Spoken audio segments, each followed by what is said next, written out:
Hey everyone, welcome back. Ever feel like when you think computer technician, it's a little bit stuck in the past? hmm Well, get ready to hit refresh because today we're diving deep into how that role is evolving. And to help us unpack it all, we're joined by a seasoned tech expert who's joining us all the way from Uruguay. It's great to be here. So, when we think about computer technicians, we often picture someone like hunched over a computer, maybe replacing a hard drive. Is that even close to what the role is anymore? It's funny you should mention that because this expert actually talked about that. Oh, really? Yeah, he said it's way more than just being like the computer fix-it person, Right. The world is swimming in technology now. Mm-hmm. So they're more like the bridge between all these complex systems and us, the everyday users. So it's less about like cracking open a machine and swapping out parts and more about understanding how all these different pieces work together. Totally. He was really big on the whole curiosity thing. Oh, interesting. Like, you got to be enthusiastic. You got to be ready to learn new things all the time. Right. Because technology, I mean, let's face it, it changes so fast. Oh, yeah. So a technician today can't just be good with the screwdriver. They got to be adaptable, always exploring new solutions. Right. It's like when I get a new phone and I have no idea what I'm doing. Exactly. Like I need someone to decode all the tech jargon. It's like they're becoming tick whisperers or something. Right. You know what else I thought was interesting? What's that? He talked about how Uruguay, where he's from, Mm-hmm. they're ranked second in the Americas for something called e-government. E-government. What is that? Basically, they've gone all in on integrating technology into their government services. Oh, wow. Like, think online portals for paying taxes, digital IDs, all that stuff. So they're ahead of the curve? Big time. Yeah. And because of that, they have a huge demand for skilled technicians. To like guide people through it all. Exactly. That's amazing. But being so digitally connected, it can't all be sunshine and roses, right? Right. He got into the whole cybersecurity thing, which obviously is huge. Yeah. He even brought up some real-life examples from his work. Oh, wow. Like what? Okay, so remember the WannaCry ransomware attack a few years back? Vaguely. That was the one that like shut down all those computers, right? Yeah, it was insane. It was huge. He said that was a prime example of why cybersecurity is so important. I bet. He also mentioned how phishing scams, the ones that try to trick you into giving up your passwords and stuff, Yeah. those are still a major threat. Like, he sees them all the time, targeting Microsoft accounts. It's scary how sophisticated they've become. Oh, totally. And he said a big part of his job is educating people about these threats. Oh, so it's like a preventative measure. Yeah, exactly. Like, it's not enough to just fix the damage after an attack. You got to teach people how to protect themselves in the first place. So technicians are kind of like the digital guardians of the internet, No way, yeah. guiding us and keeping us safe. So it sounds like the role of a computer technician today is about so much more than just like fixing a broken laptop. 100%. They're problem solvers, educators, even kind of like therapists in a way. Therapists, how so? Well, think about it. People get so frustrated with technology, Oh, and sometimes they just need someone to listen to their frustrations, walk them through it, and reassure them that it's going to be okay. that makes sense. It's like tech support with a human touch. Exactly. Yeah. And speaking of human touch, he also got into this whole debate about planned obsolescence, which I thought was really interesting. Planned obsolescence. Now, I've heard that term thrown around, but I'm not sure I fully understand it. So it's basically this idea that companies design products to become outdated after a certain amount of time. Oh, so you're forced to buy a new one. I see. Right. And he used this really interesting example. Apparently, there's this light bulb in California that's been burning for over a century. A century? Yeah. Seriously? It's crazy, and it makes you wonder, why did our phones and laptops last that long? That's a good question. Right. Like, is it intentional? Are they making them break down on purpose so we have to buy new ones? I see where you're going with this. So what was his take on it all? Well, he then shifted gears a bit and started talking about the cost of repairing versus replacing devices. That's always a tough one. Tell me about it.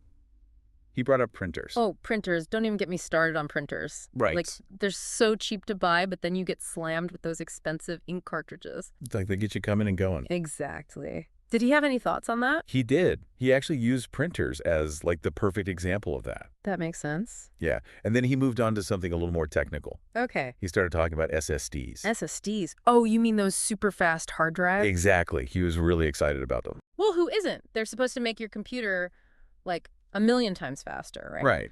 He was saying how switching from those old, like clunky hard drives to an SSD can really breathe new life into an older machine. Okay, so for someone who's, let's say, technologically challenged, can you explain what makes SSDs so great? Imagine this. Your computer boots up in like seconds. Okay.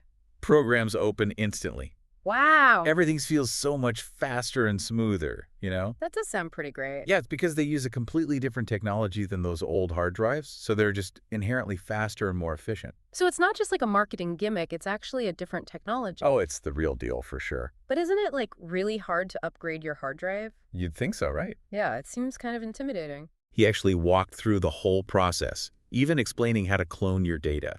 Clone your data. Is that like backing it up? It's even better than that. Yeah. You basically create an exact copy of your old hard drive on the new SSD. So everything's exactly the same? Yep, same files, same programs, even your desktop background. Wow, that's wild. I know, right? So it's like nothing even changed except it's just way faster. Exactly. Though he did emphasize the importance of, like, backing everything up beforehand, just in case something goes wrong. Of course, always better to be safe than sorry. Exactly. And he reminded us about, software licenses. Oh, right, those things. You got to make sure those are transferred properly, Yeah. too, or you could run into trouble. So many things to keep track of. I know, but that's why it's so great to have an expert guide you through these things, right? Yeah, totally. So are SSDs like the be-all and end-all of hard drive technology, or is there something else on the horizon that's going to blow these out of the water in a few years? Well, he didn't get into specifics about what the future holds for hard drives, Okay. but he did emphasize, like, the importance of staying current with technology. That makes sense. Right. Like, as technicians, we can't just rest on our laurels, It's a constantly evolving field. Exactly. He said that's one of the things he loves about it, though. The challenge. Yeah. He said it keeps him on his toes. That makes sense. I can see how that would be really rewarding. Totally.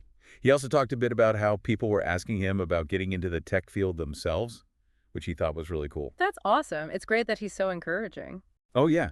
He was super passionate about it. Like, he was saying how there's such a huge demand for skilled technicians right now.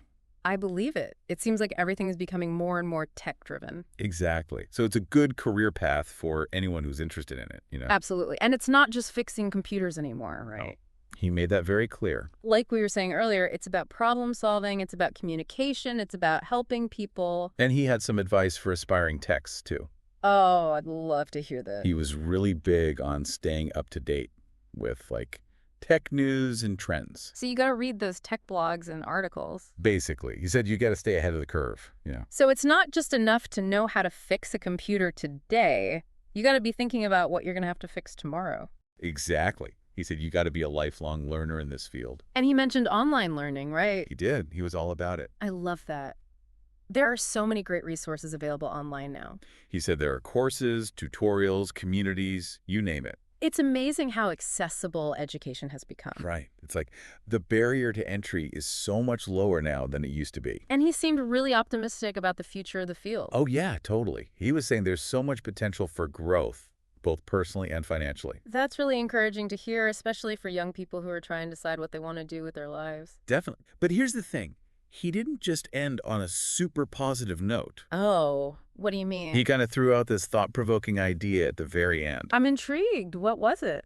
He was talking about how, there are all these great tutorials and guides out there now that show you the what of technology. Like how to do something specific. Right.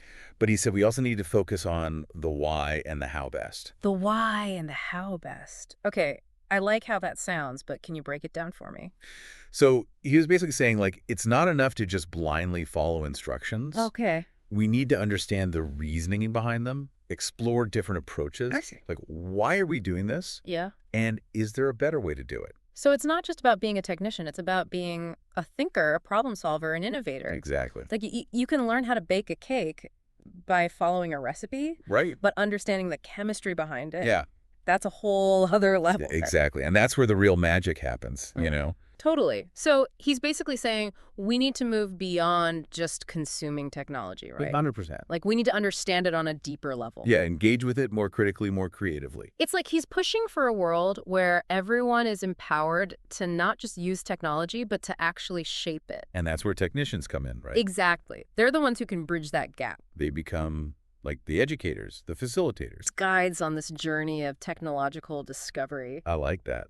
And that's a wrap on our deep dive into the ever-evolving world of computer technicians. That was awesome. Big thanks to our expert for sharing those amazing insights.